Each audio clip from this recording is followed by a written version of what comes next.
Ladies and gentlemen, you've heard their point. Now, hear the counterpoint on Libertarian Counterpoint podcasts. Good afternoon and welcome to the Knuckleheads of Liberty podcast. We're coming at you on February 10th, 2021. Now we are several weeks into the Biden administration and still a lot of crazy stuff to talk about there. But before we get into any of that, let's introduce you to our panel. Up in our upper left-hand corner, we have Leon, the word Brathwaite, last word in Liberty, retired engineer in the state of California. And up in our right-hand corner, we have our screaming eagle of freedom, Tim Everett, a pilot in the state of California. And my name is Jason McPhee, and I'll be your host today. So let's jump right into it. Biden administration's going on, and we have still all this problems with the schools. And we've been promised that, that all these problems were going to be fixed once we got Biden in place. But, there's still a lot of turmoil. But there's been a little bit of motion in this last week. We had an issue with Lori Lightfoot in Chicago making a big move against the teachers union. And I guess they're supposed to get K through 8 in live classes again in this next week. Now, that said, we've had live classes going on in some red states, but as far as the blue states are concerned, and like us here in California, kids are just out of luck, as but finally the brave teachers are finally being brought back to the classroom, and we'll see if we can eliminate some of that risk on the kids' futures going forward. So any guys have any thoughts on state of our lockdowns with schools and where we are going forward? It's quite funny. These people, they always like to lecture us about we must believe in science. When they're talking about the environmental nonsense, the climate change nonsense, we have to believe in science. Now we have scientific proof that kids do not spread this thing. They do not spread the COVID. They are not infected by it at any significant rate. But yet the teachers, they don't want to go back to the classrooms. But you know what? They want their paycheck. They have to have that. They want their paycheck. There is no evidence that support them not being in the classroom. But still they insist that, we're still at risk. We are in danger. So here we are. Our kids who need in-person instruction have been suffering through this pandemic because the government decided that this is essential and that is not essential, and this is what we should do. Even though the science, which they always claim they believe in, tells us that the classrooms are not the places of infections, not with little kids. Still, they insist we have to stay home to protect ourselves. Now they came up with a new demand, even though there's some movement now in Chicago, but they come up with a new demand now. We have to be vaccinated first before we can go back to the classroom. When there's no science to say that they are in any more danger by whether vaccinated or not vaccinated, maybe in the general public, but not in the classrooms. Well, still insisting. Well, to break in on that just for a second, so the CDC, one of the people at near the top of that organization came out and said about a week or so ago that all teachers being vaccinated was not necessary to get in-class teaching going on again. That was not a showstopper. And then the Biden administration came out not too long after that, speaking through Jen Psaki, saying that, she's speaking for herself, not the organization, as far as the CDC person. So, the bravery is astounding, both the Biden administration and the teachers unions as they watch kids' futures just collapse. That's right. Go ahead, Jim. I'm sorry. Well, if they weren't getting paid to stay home doing nothing or doing, minimal stuff online to, supposedly teach the kids, being not anything near what they'd normally be doing work-wise, which I'm just making some assumptions here, I have to admit. then I can understand why they don't want to go back to work, because why should they? They could stay home and make the same amount of money. And Right. I don't know that in the private industry, is that possible? Can you just stay home, not do any work at all, don't work from home, quote unquote, and just and still keep drawing the same paycheck, and not without drawn into your your sick leave or your vacation time, and just be fat, dumb, and happy? I don't know. Can you do that? Oh, did I say fat? Oh, is that against the protocol? Is that am I unwoke because I said the F? Did I say the F word? Yes, you did. They will suspend you from school if you show up. That's right. Yeah. Social media might cut in just now and tell you said a bad word, Tim. Very bad. I did. So it doesn't surprise me that they don't want to go back to work, number one. Number two, yeah, I mean, that's Leon's correct. All the so-called science that I've heard of and read myself indicates that Leon said it. He said it all. So I don't know. That's, next. Unless we have more to say about it. No, but this thing really speaks to a larger problem we have in our society. It really does. Okay, and we should not minimize it. It's the power of government and the bureaucracy of the government. It is really destroying our lives. And added to that now, on top of that, is the unions. The unions are making all sorts of demands. I mean, we spoke about this previously on our show. I don't know if you remember one time we were talking about something that was going on with the LA Unified School District. They were talking about before they could go back to school, they have to defund the police. They wanted universal health care and all sorts of these ridiculous demands that have nothing to do with educating our children. And this is what is happening here. Government and the unions are combining to destroy our liberties, our civil liberties. And that's what's going on here. Parents have no choice now. You have to send your kid to that nasty school down the street. Otherwise, you can't send him any place else. And if you don't send him to the nasty school down the street, you know what? Somebody from the government will come and prosecute you for endangering your child or whatever it is, for child abuse, I guess. And this is what's going on. This is what's going on. Our lives are being destroyed right before our very eyes because government are making decisions for us that we should be making for ourselves. Yeah. Well, we got to be careful here. We really got to be careful here. This pandemic have exposed so many things, about our civil liberties. And we better learn these lessons. Otherwise, they will keep on going until we can't even recognize the country in which we're living. Yeah. Well, you can't even help but notice when you say they're worried about parents abusing the children. Look what the government just did. I mean, the government literally just stole a year of children's education. I mean, literally just wiped it out. Now, as far as things go, I mean, the value of government education, you kind of have to wonder in the first place. But, because it hasn't exactly had stellar results. But the point is, they tell us this is important. And they tell us that we will be thrown in jail if we don't send our kids to school. And then yet they, just throw the kids out of school. And exactly, it's the redistribution is just crazy that's happening to kids right now, taking away from them to give to to satisfy risk to other people. It's just, astounding. But, and the other issue with the teachers union, too. It's one thing, I think most libertarians are probably fine with the idea of a union in the sense of just people voluntarily getting to organize to speak as a group.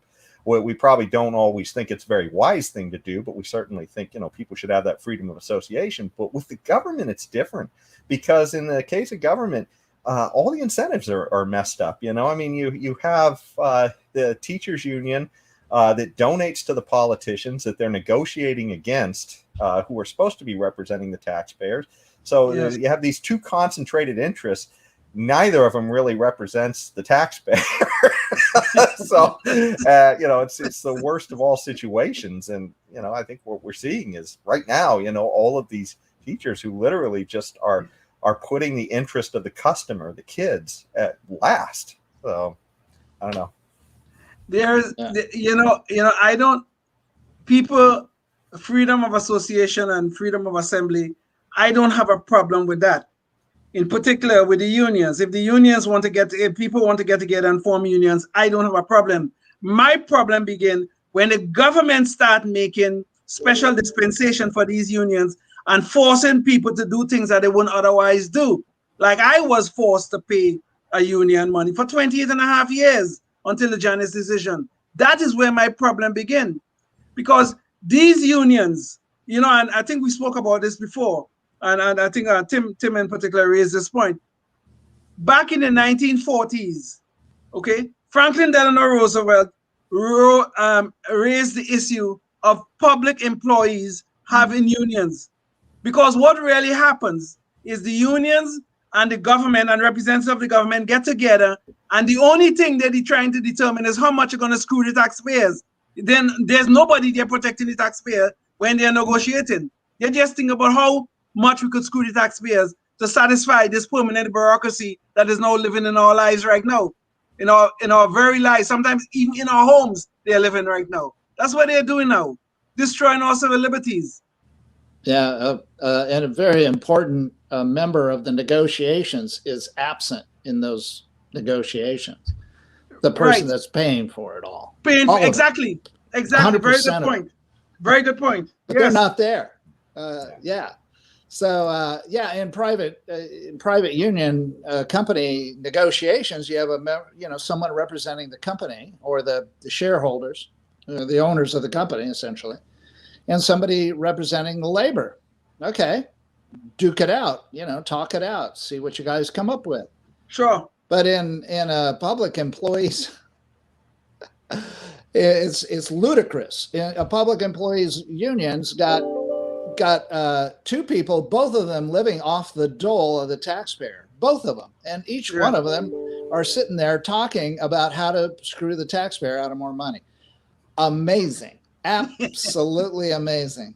Anyway, but I love the Mark Twain quote about God first made stupid people, but that was just for practice. Then he made school boards.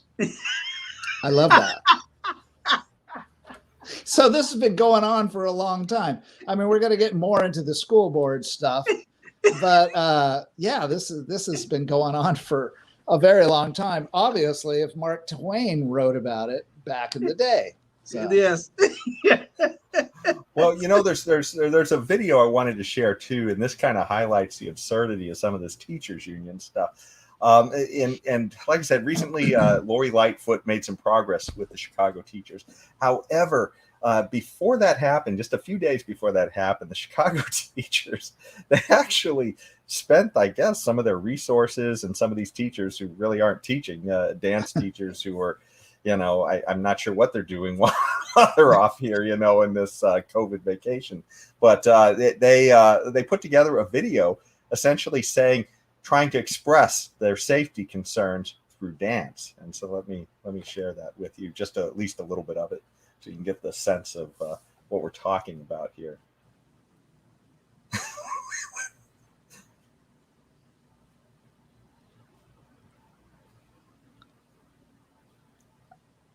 I actually like some of the dancing in this, by the way.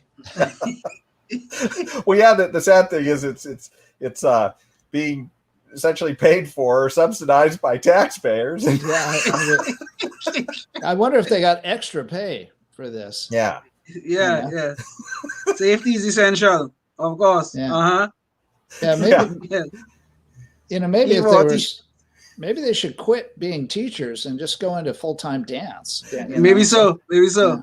Well, I kind of doubt that, they would fare too well on the private market, at least from what I'm seeing. I don't know.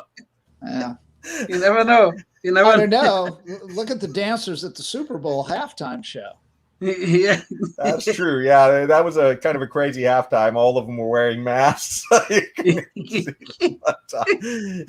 Anyways, let me stop sharing here. And it's just the idea that, I mean, this is something that, your kids literally are suffering. I mean, the suicide rates are up. I think the American Pediatrics was, they put out a paper that said, I think that suicide rates and ideation and all that stuff, it's up like 1.5. I mean, it's up by a factor of 1.5, so 50%, increase. Yes. And I mean, that's a big cost, and I mean, the idea that, that they don't matter because we're just talking about the teachers here, it's about their, I don't know. And that is something but I haven't heard of a kids union or like, a student, elementary students union that represents the elementary students. I haven't heard about that yet. I think the teachers union will.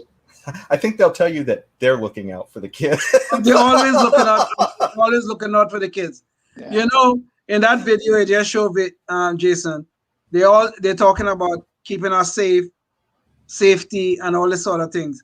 I wonder what it is exactly they're asking to be protected from. It cannot be the COVID because we have scientific data that prove that they are not at risk going in the classroom. So what it is they're asking to be protected from? What? Now, in one of the articles, one of the teachers was saying, we can't control where the kids go when they're out of school. They could go anywhere. And what the assumption was that they would pick up COVID from, some, I bet they wish they could control where the kids went. I bet they wish they could just, tell every kid in their classroom, okay, I want you to stay home, don't go anywhere, and don't associate with anyone.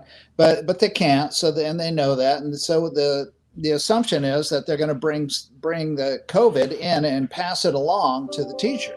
Right. You know, even though, like Leon said, they don't get it to where they can pass it on. So I mean, they don't even get it most of the time, let alone get it and then be so sick, yet still able to go to school without a temperature, and they spread it. They're not even doing that. So anyway, it's crazy.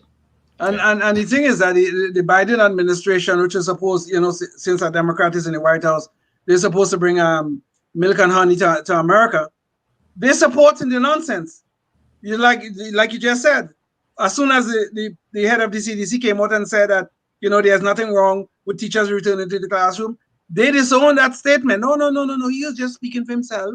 Oh, we still want it done safely, but he was speaking for himself. What the hell, or she, or whoever it was, what the hell are you talking about? The science supports the statement. Yeah. Well, it turns out that this COVID stuff isn't the only crazy stuff going on our education system right now. In San Francisco, there's also, some news on education. And one of the crazy things is San Francisco Board of Education commissioner has come out saying that merit and, merit-based rewards are racist. So, I don't know what we can do. I'm not sure exactly how they want to meter how they're teaching the kids or anything. If they just want to tell the kids they're succeeding without demonstration of any of it or not, I don't know. But apparently merit is racist. So I don't know where you go with that. You guys have any ideas? I think the basketball players that are the absolute best, the ones that bring the crowd in and razzle dazzle the crowds, playing basketball, the ones that have the highest merit should be paid appropriate to exactly the same. They should all make the same amount of money because negotiating on behalf of one really good player is meritocracy, and that is inherently racist. And those basketball players, who are many of whom are Black, should be especially sensitive to this whole whiteness of making more money than the next guy on your team. I mean, we're a team, for crying out loud. And if the forward makes more baskets than the guard, you should pay them all the same, right? And, well, not only that, I have yet to hear the players union in basketball demanding that Asians and Mexicans and whites all be proportionally represented out represented there. in the NBA. Exactly. I'm still waiting for that. You mention it. You see, this That's is wrong. the whole problem. They always want to tell us what meritocracy we should accept and what we should not accept. In the NBA, it's okay. All right? NFL, it's okay. But educating our children, which is probably the most important thing that we can do in terms of raising our children, both in the home and in society in general, that most important thing, meritocracy is a horrible, evil thing that you white guys are pushing upon us. Whiteness is so evil that even our children being educated in the so-called public schools, even they are experiencing this horror of white privilege being just oppressing their development. This is the madness that's going on in our society. This thing that we are calling public education is nothing but a public disgrace. And it have people like this. The problem is the people like this woman, I think her name is Allison something. God, yes. This piece of human waste, these are the people that is controlling the education of our children. And this is a horrible, horrible problem. When you have people thinking like this, instead of educating our children, instead of looking at the shortcomings of what they're teaching our children in the schools, no, we can't look at that. We could only look at the whiteness that is causing the problem. Well, God help us. Speaking of whiteness causing the problem, and also the issue of merit, I was, one of the issues, just to stay on merit just for a second, is perhaps maybe the reason they don't want us to look at merit is because then we'd start judging the teachers and their unions by what they're doing. And we can't have that in competition in schools. But getting onto that issue of whiteness, another issue in San Francisco that's just absolutely just kind of head spinning. They've decided that apparently, that there's the current names of a lot of the schools are just not woke enough, and apparently Abraham Lincoln and George Washington, those just aren't suitable names anymore for their schools. So they're literally removing those names from some of their schools. There's about a list of 40 schools or something like that where they're removing names, including Dianne Feinstein's name too. They're going to remove that for some minor offense that she gave 30 or 40 years ago. I don't know. But it's just like they come to eat their own at some point. I don't know what to tell you. You guys have any thoughts? There's only one word to describe all of this: insanity. Seriously, this has to be insane. So because I want to know, okay, you want to remove all these names from all these schools. I think there were like 44 names or something like that they were going to remove, including one of the Roosevelt and all that kind of stuff and things like that. Okay, I want to remove these names because they were slave owners, they did something wrong, they said the wrong thing, blah blah blah, all that sort of things. That's a really truly amazing. I really wonder who are the angels they're gonna put in their place. Who are the angels that we have in our society, or past or present, that they could put up and say, aha, this is that perfect utopian person that we can now look and say, this is a nice, wonderful thing to do. What is wrong with these insane people? Maybe that's the answer is right there. It's insanity.